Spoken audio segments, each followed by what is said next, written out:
ரங்கா, உன் பாட்டி உன் பேர்ல 30 லட்சம் ரூபாய் எழுதி வச்சிருக்கிறதா சொன்னாலே அதெல்லாம் சும்மா.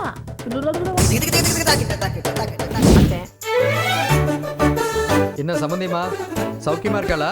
ஏய், முதல்ல காலை கீழே போடுறா. ரங்கநாயகி முன்னாடி உட்கார்றதே தப்பு.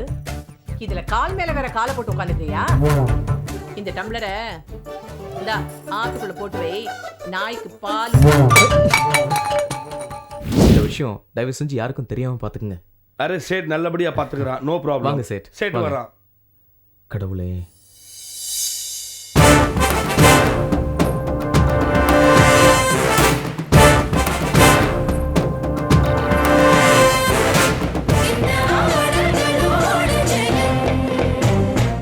என்ன மாமா சொல்றேன்? பத்திரத்தை காணுமா? ஆமா. அண்ணா தேடி பார்த்தேலா? நல்லா தேடி பார்த்தேன், ஆனா என் கண்ணில் படல. நீ ஏதாவது பாத்தியா? அதான் நான் ஒரு தடவை தேடி பாக்குறேன், ஒருவேளை என் கண்ணில் பட்டாலும் படும். இருக்கும். ரங்கா, உன் பாட்டி உன் பேர்ல 30 லட்சம் ரூபாய் எழுதி வச்சிருக்கிறதா சொன்னாலே அதெல்லாம் சும்மா.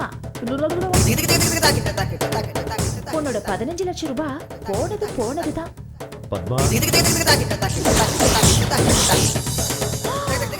அப்பப்பப்பா, என்ன நடிப்பு, என்ன நடிப்பு. 15 லட்சம் ரூபாய் சாப்பிட்டுட்டு அக்காவுக்கு தெரிஞ்ச உடனே ஒரு ஆளை கூப்பிட்டு இவர்தான் ரியல் எஸ்டேட் ஏஜென்ட்னு சொல்லி அக்கா நம்புற மாதிரி ஒரு பிளான் பண்ணி இருக்காரு. இப்போ பத்திரம் தொலைஞ்சு போயிடுதுன்னு ஒரு சமாதானம். ரங்கநாயகி அம்மா சொத்து கண்காணாத இடத்துக்கெல்லாம் போயிட்டு இருக்கு. ரங்கா, இதெல்லாம் நோக்கி எப்படா தெரிய போறது? எனக்கு உண்மையிலதான் சந்தேகம் பத்மா.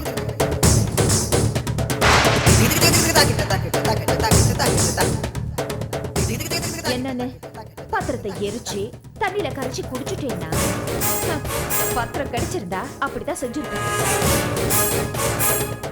ஆனா பத்திரம் கிடைக்கலையே. நிலம்னு ஒண்ணு இருந்தா தானே பத்திரம் இருக்கும்.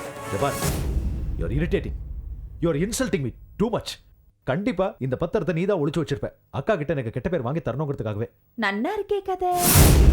சாவி கொத்த அக்காவும் தம்பியும் மாத்தி மாத்தி இடுப்புல சொருகிண்டு அலைஞ்சிட்டு இருக்கேள். இந்த லட்சணத்துல நான் எப்படி பீரோவை திறந்து அந்த பத்திரத்தை எடுக்க முடியும்? கண்டிப்பா நீதான் எடுத்துருப்ப. நீ எந்த எக்ஸ்ட்ரீமுக்கு வேணாலும் போவ. என்ன இந்த வீட்டை விட்டு துரத்துறது தானே உன்னோட குறியே? பேஷ் பேஷ். இந்த பட்டம் மட்டும்தான் இந்த ஆத்துல நேக்கி இதுவரை கட்டல. ஏழை அல்பம் பணத்துக்கு ஆசைப்படுறவோ எல்லாமே சொல்லி ஆயிடுது. இப்போ திருடி பட்டமும் கட்டிட்டேன்.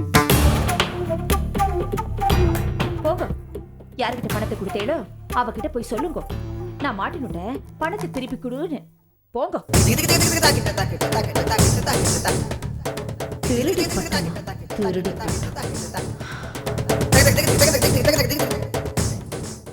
சௌந்தர்யா, இன்னைக்கு காலையில் உங்கள் அப்பா ஃபோன் பண்ணியிருந்தாரு. குழந்தைக்கு லீவ் அப்ளை பண்ணுமா, எத்தனை நாள் லீவ் அப்ளை பண்ணணும்னு கேட்டார். இப்போ அவசரப்பட்டு லீவ் அப்ளை பண்ண வேணாம், கல்யாணம் தள்ளி போகுதுன்னு சொன்னேன். ஏன் இப்படி பேசி மழுப்புறீங்க? அந்த கௌசல்யாவுக்கு சுரேஷை விட பணக்கார மாப்பிள்ளை கிடைச்சிட்டா, அதனால இந்த சம்மந்தத்தை விட்டுட்டு அவன் கூட ஓடி போயிட்டான்னு பட்டன் போட்டு உடைக்க வேண்டியதானே?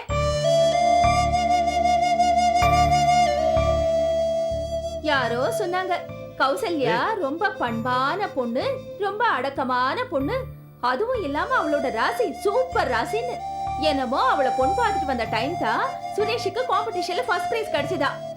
நிச்சயம் பண்ண டைம் சுரேஷுக்கு ப்ரமோஷன் கிடைச்சதுன்னு தலகால் புரியாம யாரோ ரொம்ப ஆடினாங்க.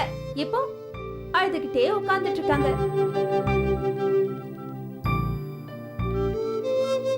சார், அந்த கௌசல்யாவோட அப்பாவை நார் கிழிச்சு போட்டேன் சார். இப்படி பணம் அலையிறியே, நாளைக்கு சஞ்சய் கட்டின தாலி கழுத்துல ஏறதுக்கு அப்புறம் வேற ஒரு பணக்கார மாப்பிள்ளை கிடைச்சனா அந்த தாலியை கட்டிடுவியா? நீ என்ன ஒரு பொண்ணுக்கு அப்பனா இல்ல வேற ஏதாவது உறவான்னு கேட்டேன். மனுஷன் ஆடி போயிட்டாரு. என்னடா என்ன வார்த்தை சொன்ன? அவரை ஏன்டா கத்துற? நம்ம சார்பா தானே தரகர் போய் கேட்டிருக்காரு. நீ எல்லாரையும் நல்லவா நினைக்கிற, நீ நினைக்கிறபடி அவ நல்லவா இல்ல. அவர் கேட்டதுல என்னடா தப்பு? அப்பா, அது நீ நினைக்கிறதான் தப்பு. இல்லப்பா, நான் தரகர் செஞ்சது எல்லாம் கரெக்ட்.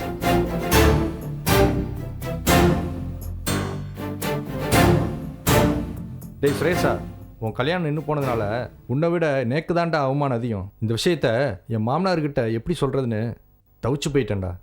நான் உங்க அண்ணாவை கல்யாணம் பண்ணிக்கிறேன்னு சொன்னப்போ எங்க அப்பா இந்த ஏழை வேண்டாம், யாராவது பணக்காரனை பார்த்து கல்யாணம் பண்ணி வைக்கிறேன்னு சொல்லியிருந்தா நான் உங்க வீட்டுக்கு மருமகளா வந்திருக்கவே முடியாது.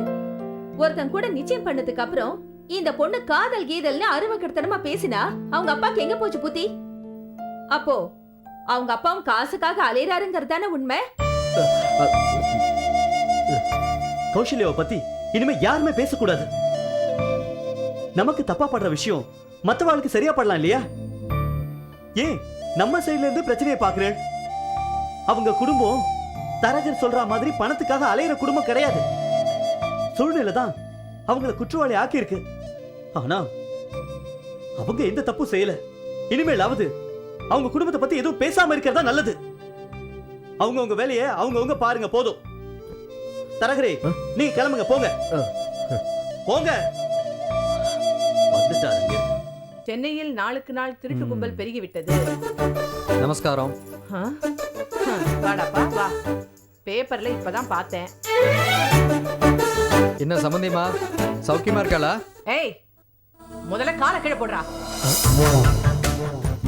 ரங்கநாயகி முன்னாடி உட்கார்றதே தப்பு. இதுல கால் மேல வேற காலை போட்டு உட்காந்துக்கிறியா? இல்ல, நான் உங்களுக்கு சம்பந்தி முறை ஆச்சேன்னு.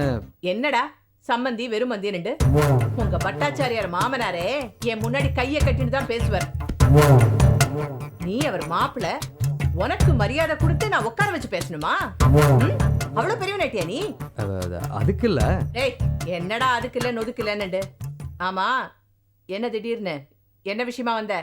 முதலாளிக்கு சொம்பு கொடுக்கலன்னு கோச்சிட்டாலாம். சொம்பு கொடுக்க வசதி இல்லை, ஒரு டம்ளராவது வாங்கி கொடுன்னு சொன்னார். அதான் வாங்கி. வேஷ், ஆடிக்கு கொடுக்க வேண்டிய சொம்ப புரட்டாசி மாசம் கொண்டு வந்து கொடுக்குறேடா. ஏண்டா தல தீபாவளி சீரெல்லாம் என் பேரை உபநயனத்தும் போது பண்ணுவேடா? நல்ல குடும்பம்டா நீங்க. இந்தாங்க. இல்ல, கையில இப்பதான் காசு வந்தது. 1000 ரூபாய்க்கு மேல இருக்கும் போல இருக்கே. என்ன பேந்த பேந்த முழிக்கிற? இல்லம்மா, சகலபாடிக்கு வேலை கிடைச்சிருக்குமா. என்ன பெரிய கவர்மெண்ட் உத்தியோகமா கிடைச்சிருக்க போறது? ஏதாவது வாட்ச்மேன் உத்தியோகம், பியூன் உத்தியோகம் கிடைச்சிருக்க போறது. பியூன் உத்தியோகமா? பெரிய கம்பெனில அக்கௌண்டன்ட் வேலை கிடைச்சிருக்குமா. கிடைக்கட்டுமே. இவன் ஒரு மாசத்துல கம்பெனிய திருடி வித்து சீட்டாடி தோத்து நிப்பானே. சரி சரி, இந்த டம்ளரை இந்தா ஆத்துக்குள்ள போட்டு வை. நாய்க்கு பால். அம்மா கோவத்துல இருக்கா, வாங்க அந்த பக்கம் போயிடலாம். சகல, அம்மா எப்பவும் இப்படித்தான் இருப்பா. கொஞ்சம் குரலை ஒசத்தி பேசுவா. தப்பா நினைச்சுக்காதீங்க, ஆனா மனசுல ஒண்ணும் கிடையாது. தூக்கி எறிஞ்சு பேசுவான்னு கேள்விப்பட்டிருக்கேன். இப்படி ஒரே அடியா தூக்கி எறிஞ்சு பேசுவான்னு இப்பதான் நேர்லயே பாக்குறேன். அது சரி சகல, அம்மா குணம் தான் உனக்கு தெரியுமே. பாருங்க, உடனே அவசரப்பட்டு கிளம்பிடாதீங்க. இருந்து நல்லா சாப்பிட்டுட்டு ரெஸ்ட் எடுத்துட்டு அப்புறமா புறப்படுங்க. பின்ன விட்டுருவேனா? வெள்ளி டம்ளர் கொடுத்துருக்கேன், கண்டிப்பா இருந்து சாப்பிட்டு தான் போவேன். பேஷா. சரி, பத்மாங்க உள்ளதா இருக்கா, போய் பாருங்க. சரி. ஏதோ அவளால முடிஞ்சது வெள்ளி டம்ளர் கொடுத்துருக்கா, அதை வாங்கி பார்த்துட்டு சந்தோஷப்பட வேண்டியதானே. அம்மா குணம் எப்பதான் மாறப்போதோ.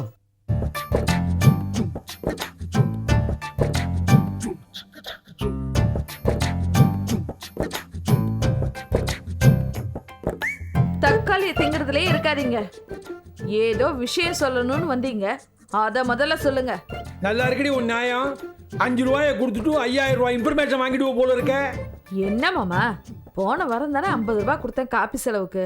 இதை பாருடி தாட்சாயினி, அந்த காலத்து மன்னர்கள்லாம் ஒற்றர்களை ரொம்ப நல்லா கவனிச்சுப்பாளாம். ஏன்னா அவன் தான் எதிரி நாட்டுக்குள்ள போய் இன்ஃபர்மேஷனை கலெக்ட் பண்ணிட்டு வரான்ல, அவன் மாதிரி தான் நானும். இதை பார், உன் எதிரியை பத்தி பயங்கரமான ஒரு இன்ஃபர்மேஷன் வச்சிருக்கேன். அப்படியா? இந்தாங்க 100 ரூபாய். கொண்டா. சீக்கிரம் சொல்லுங்க, என்ன விஷயம் அது? இந்த இன்ஃபர்மேஷனுக்கு 100 ரூபாய் ரொம்ப கம்மி. இருந்தாலும் பரவாயில்ல, நீ ரொம்ப வேண்டியப்பட்டவ, அதனால சொல்றேன். சொல்லுங்க.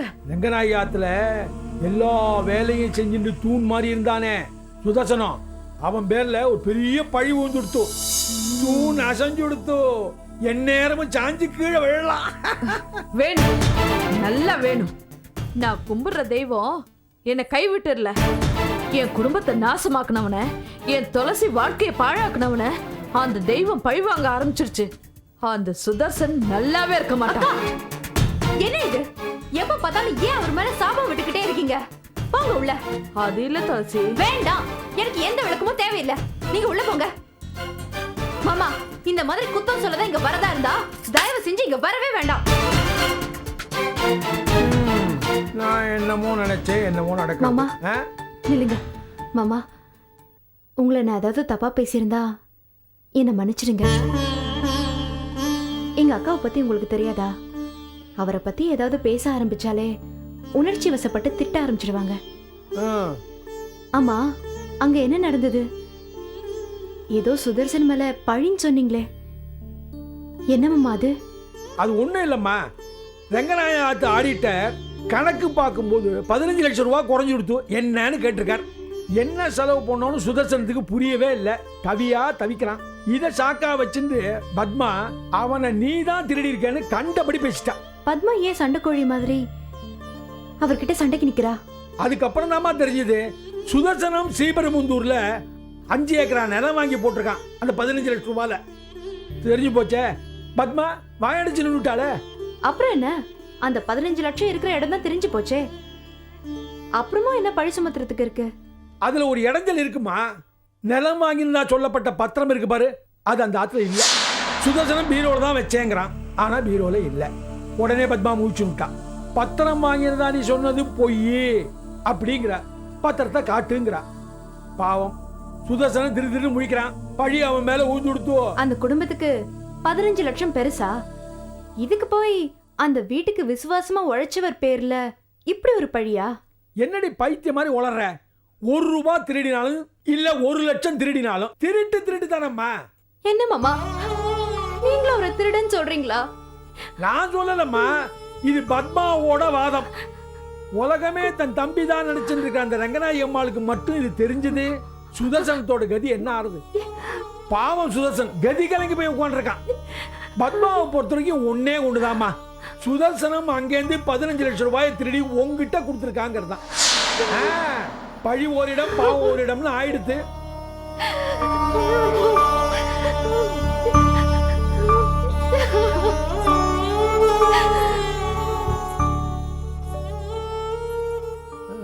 ஐயோ, இதை நான் துளசிட்ட சொல்லியிருக்க கூடாதோ? சொல்லிட்டேனே, என்ன ஆகும்? பாய் தவறி சொல்லிட்டேனே. என்ன மூல்சன் சேட், சௌக்கியமா? நல்ல சௌக்கியம்தான். இன்னைக்கு சேட்டுக்கு பிறந்த நாள், அதான் பாலாசாமி கும்பிட்டு போலான்னு வந்தான். அப்படியா? Many many happy returns of the day. இது ரொம்ப பவர்ஃபுல் சாமி. அச்சா, நினைச்சதெல்லாம் நடக்கும். இது எங்க கோயில்? அரே தெரியும். நிம்பல் கல்யாணத்துக்கு வந்திருக்கா நீங்க? வந்திருக்கீங்கல்ல. நான் வாரத்துல ஒரு நாள் இங்க வந்துருவேன். நோக்கு தெரியுமோ, எங்க மாமா தான் எங்க கோயில் பட்டாச்சாரி. அது சரி, நிம்பல் பணம் வாங்கிட்டு ஒரு ஃபோன் கூட பண்ணலையே. சேடு பணமாச்சு 2 lakhs. சேடு முதல்ல கஷ்டப்பட்டான், அப்புறம் நீங்கள் சகல தானே வாங்கிட்டு போனா, அதனால சேடு நம்பி போட்டான். என்ன சேட் சொல்ற? என்ன பணம் சகல? எனக்கு ஒன்றும் புரியலையே. அரே என்ன சாப் என்ன சொல்றே? அரே நிம்பல் சகலையாச்சு, அவனே பேரு கோதண்டம். அவனே நிம்பல் ஒரு பத்திரம் கொடுத்தான்னு சொல்லி 2 lakhs வாங்கிட்டு போற சேடு கிட்டே. ஞாபகம் இல்லை? என்னது 2 லட்சம் என் சகல வந்து வாங்கிட்டு போனாரா? என்ன பத்திரம்? அரே அதான் ஸ்ரீபெரும்புத்தூர்ல 5 ஏக்கரா நிலம் ரங்கநாயகி பேர்ல இருக்குது, அந்த பத்திரம். நிம்பல் சகலை வந்துட்டு அப்ப நீங்க சொல்ல அதே நிம்பல் சகலை சொன்னா சேடு நம்பி காசு கொடுத்தான். அடப்பாவி, அங்க வீடு பூரா பத்திரம் காணலன்னு தேடுறோம். அதை நீ தான் திருடி சேட்டுக்கிட்ட அடமானம் வச்சு 2 லட்சம் வாங்கிட்டியா? அரே சாப், என்ன சாப் யோசனை? அப்போ அந்த ஆளு ஃப்ராடா? சேடு இப்பயே போலீஸ் ஸ்டேஷன் மேலே போறான். சேட்ஜி, அதெல்லாம் ஒண்ணு இல்ல. நீங்க எந்த 2 lakhs சொன்னீங்கன்னு தெரியல. ஓ அதுவா? சகலைட்ட கொடுத்ததா? அவர் அப்பயே கொடுத்துட்டாரு. ஒரு அவசர தேவை சகலைட்ட சொல்லியிருந்தேன், அது வந்து சேர்ந்துருச்சு. நல்ல வேலை சார், நான் பயந்தே போயிட்டேன். அதை நான் ஃபோன் பண்ணி கேட்டிருப்பேன். அது ரங்கநாயகி அம்மாவுக்கு தெரியாம வாங்கின பணம்னு சொல்லி வீட்டுக்கு ஃபோன் பண்ண வேணாம்னு சொல்லிட்டாரு. அதனால தான் சேட் ஃபோன் பண்ணி கேட்கல. பணம் கிடைச்சது இல்லை சார், போதும் சார், சந்தோஷம். அட பாவி, விஷயம் வெளியே வந்துருமேன்னு முன்னெச்சரிக்கையை இப்படி வேற பண்ணிருக்கானா திருட்டு ராஸ்கல். ஆமாம்மா, நான் தான் அப்படி சகலையை சொல்ல சொன்னேன். இப்போ அந்த பத்திரம் உங்ககிட்ட தானே இருக்கு? ஆமாம் சார். அம்மாவுக்கு இதை பற்றி தெரிய வேணாம். நான் கூடிய சீக்கிரம் பணத்தை ரெடி பண்ணிட்டு பத்திரத்தை மீட்டுக்கிறேன். சரி சார், ஒன்றும் அவசரம் இல்லை. நிம்பல் வீட் டீலிங்லேயே சேட்டு கராராக இருக்க மாட்டான். வேணும்னு பத்திரத்தை கொடுத்து அனுப்பட்டுமா? நம்மளுடைய பணம் நீங்கள் வீட்டில் சேட்டு லாக்கரில் இருக்கிற மாதிரி பொறுமையாக கொடுத்தா போரும். ரொம்ப நன்றி சேட். நான் பணத்தை கொடுத்துட்டு பத்திரத்தை வாங்கிக்கிறேன். இந்த விஷயம் தயவு செஞ்சு யாருக்கும் தெரியாமல் பார்த்துக்குங்க. அரே சேட் நல்லபடியாக பார்த்துக்கிறான். No problem. வாங்க சேட். சேட் வாங்க. வரான். கடவுளே.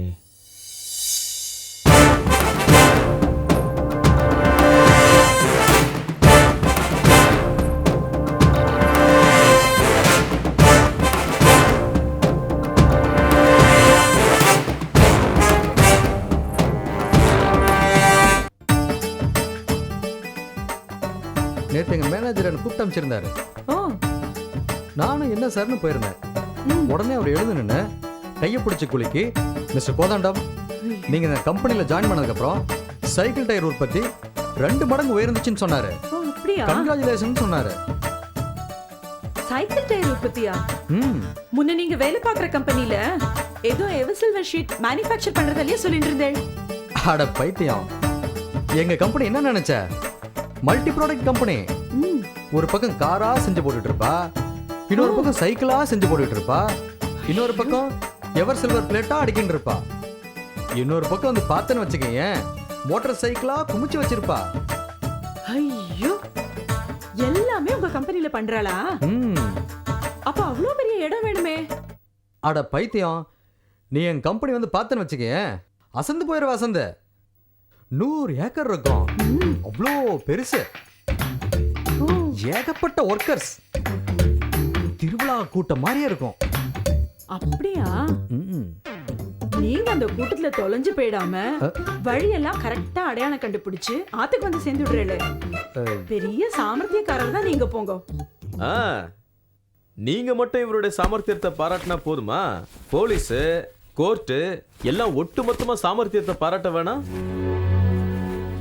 என்ன சொல்றேன் நீங்க? சொல்லுங்க மிஸ்டர் கோதண்டம், நீங்க செஞ்ச பராக்கிரமத்தை எல்லாரும் பாராட்ட வேணாமா? சொல்லுங்க. பத்தியாடி, எப்பவும் சகலன்னு கூப்பிடுற ஸ்ரீவத்சன் இன்னைக்கு மிஸ்டர் கோதாண்டன்னு கூப்பிட்டு என்ன பெருமைப்படுத்துறாருன்னா என் புகழ் 8 திசைக்கு பரவிருச்சுன்னு அர்த்தம்.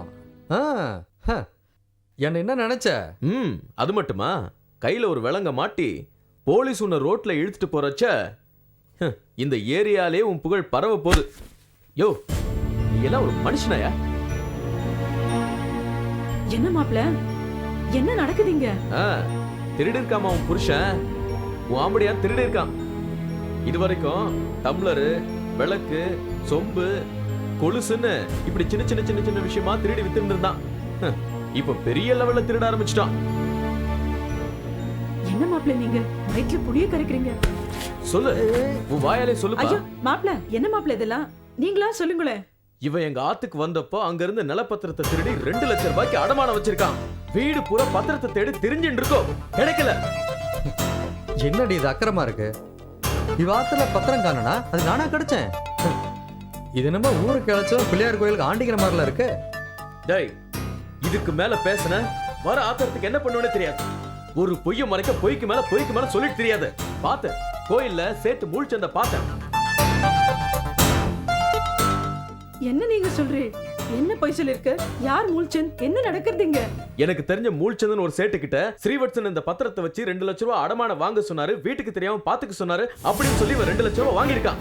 அவரை நான் சொன்னதுக்காக 2 லட்சம் ரூபாய் கொடுத்திருக்காரு. அட பாவி மனுஷா, அந்த திருட்டு காசுல தான் எனக்கு மூக்குத்தி, புடவை, நகை, வீட்டுக்கு சாமா இதெல்லாம் வாங்கி போட்டியா நீ? நாசமா போறவனே.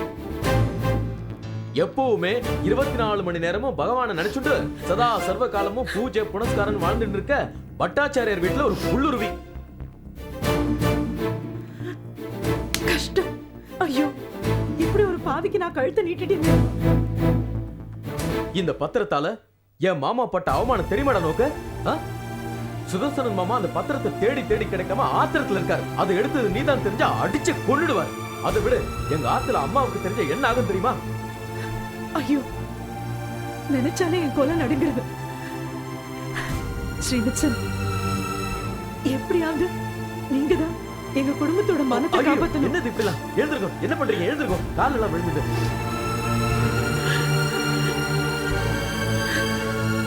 இந்த மனுஷனை கல்யாணம் பண்ணிட்டு பாவத்துக்கு நான் இப்படி எல்லா காலையும் விழுந்துதான் ஆகணும். சரி விடுங்கோ, வேற ஏதாவது சொல்லி சமாளிக்க முடியுமான்னு பாக்குறேன்.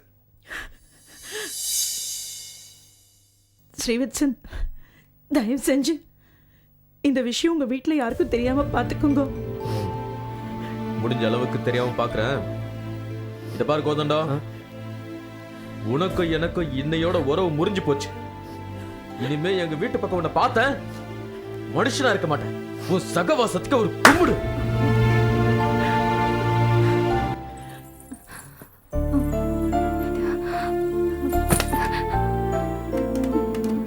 பத்தாது,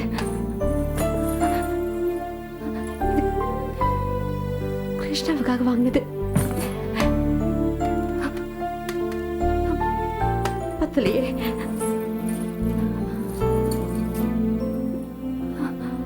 புதுசா வாங்கின நகையாச்சு. பத்துமா? இல்ல, சுதர்சன் மனத்தை நான் எப்படியாவது காப்பாத்தியே ஆகணும்.